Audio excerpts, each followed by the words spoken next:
What's up, everyone? Thanks for stopping in. A few weeks ago, somebody sent me a message. I answered the message and didn't give it too much more thought after that. But after I got thinking about it over the weekend, I thought, man, that was a pretty important question. Now, the question was, do I have to run 2-cycle oil in my gasoline after my break-in period? The answer to that is yes.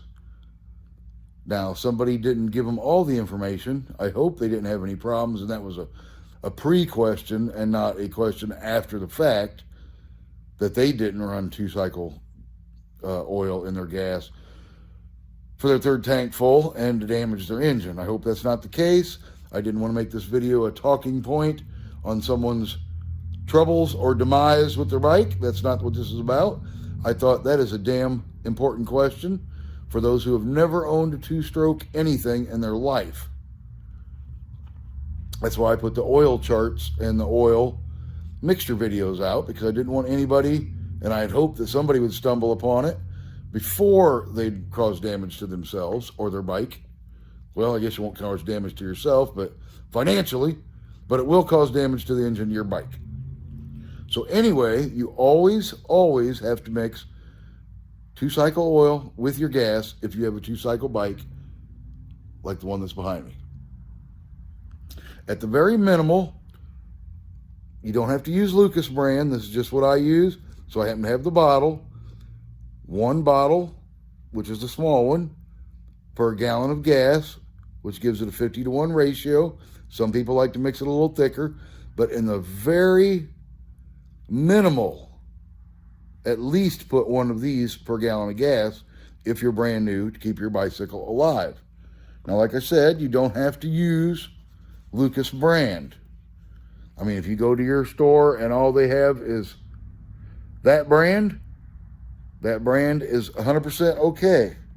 I think a lot of people out there that watch the videos of people mixing their 2-cycle oil and gas feel that they have to have that brand or they're going to have problems. That is 100% not the case. If you live somewhere, I don't care, small town, little village, the closest place to you is a Dollar General. They've got 2-cycle little bottles of oil because they usually carry that, and even Family Dollar every once in a while carries that in their little automotive section. That will be 100% fine, because no oil is 100% not fine. Your bicycle will seize up and damage your engine, and you're starting over and or rebuilding that engine depends on you. So if you go to dollar store and they don't have Steel or Royal Purple or Senpico or hell, there are Klotz, there's so many brands of oil out there, you're okay. Don't despair. The good old plain Jane 2-cycle oil will work just fine in your bike and keep your engine alive.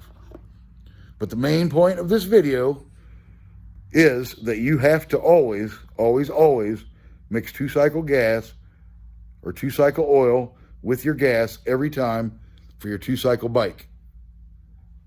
There is no getting around it. There is no skipping. It is a must if you want to keep your engine alive. Now, being this isn't a video on how to mix your oil, you'll have to scroll down and see my other videos for that. Hopefully they'll help you out. Keep it simple for those who are, just learning how to do it. I am going to here in just a second. I will share the chart on the back of my Lucas oil bottle, because it does give you the ounces per gallons, and it will help you out. You can screenshot it and take it with you to the gas station if you're new, because who hasn't went to the store and forgot why they went? Go down to the gas station and be like, man, what was that ratio again? You can pull it up on your phone and be like, oh, okay, I need to put this much oil in for purchasing these many gallons of gas. Okay, I hope this little chart helps some folks out. Before I get into it, once again, you do not have to absolutely positively use Lucas semi-synthetic 2-cycle oil. That just happens to be the brand I use. It is a good brand. And it was extremely nice of them to put this mixture chart on the back of their bottle. Not all brands do that. You got to read, and sometimes it's not clear to folks. So this helps clear it up. Now, I always tell my customers when they're here in person and they're new to mixing gas and oil for a 2-cycle engine to screenshot this on their telephone. Generally, everybody's got a telephone in their pocket these days. So if you get to the filling station and you're going to buy gas and or you go to wherever you're going to purchase your oil from, you know how much oil it's going to take to make the ratio you want of gas and oil mix. It's a pretty simple chart. Oh, let me get out of my own way here. Now, if you want to mix 50 to 1, you'll come down here. You'll see that you need 2.75 ounces of oil. You'll scoot over to here. My phone's kind of in my way, so bear with me on the pointer. To 1 gallon of gas. So if I want to mix my fuel at 32 to 1, I will go here. I'll be like, I'm going to buy 2 gallons of gas. I will need 8 ounces of oil for my 2 gallons of gas. And it just flows on from there. So let me get up close so you can read that. Now, just as my personal suggestion, because the more 2-cycle oil gas videos you watch, everybody's got their opinion, including myself. Mine has been proven over the last few, decades, because I've been around 2-cycle engines since the go-kart McCulloch engine days, if anybody goes back that far. But anyway, I personally run 50 to 1 in my bike. When I break them in and I send customers out, I mix it at 40 to 1, 3 ounces per gallon of fuel down here. And back to my 3, which makes 40 to 1. Which seems completely satisfactory. I'll have them run 2 tankfuls of that. That lets the parts meet each other with plenty of oil coverage. And then I just bump down to 50 to 1. It doesn't massively smoke, no matter what brand you use. Also, overdoing it with the oil just makes a mess because the motor won't utilize it, and the rest of it just runs out of the tailpipe all over your floor. I've seen videos where guys suggest 16 to 1 and 24. I personally think that's a bit much, even for break-in. That is quite heavy on the oil. I think it's unnecessary, and I think it's just too much for these little motors to handle. So, at the most, I would say I would go 32 to 1 in the middle of the chart if you're questioning anyone's theory. That's a little heavy on the oil, but shouldn't have to pedal the bike to death to start it because you have so much oil in it, and it has plenty of lubrication properties. Like I said, these are just the 2 I use. Use your own judgment. I'm not judging anyone. I'm just sharing with what I do. I haven't had any failures due to lubrication with those 2 measurements. So they should probably work out just fine for you, especially if you're new. So hopefully that chart helps you out understand the oil to gas ratio.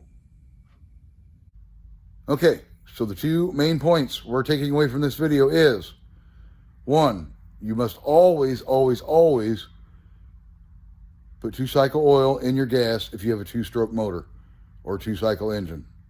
On your gas-powered bicycle, weed eater, lawnmower, chainsaw, it doesn't matter. Always got to do it. Second thing is, you do not always have to use a name brand oil.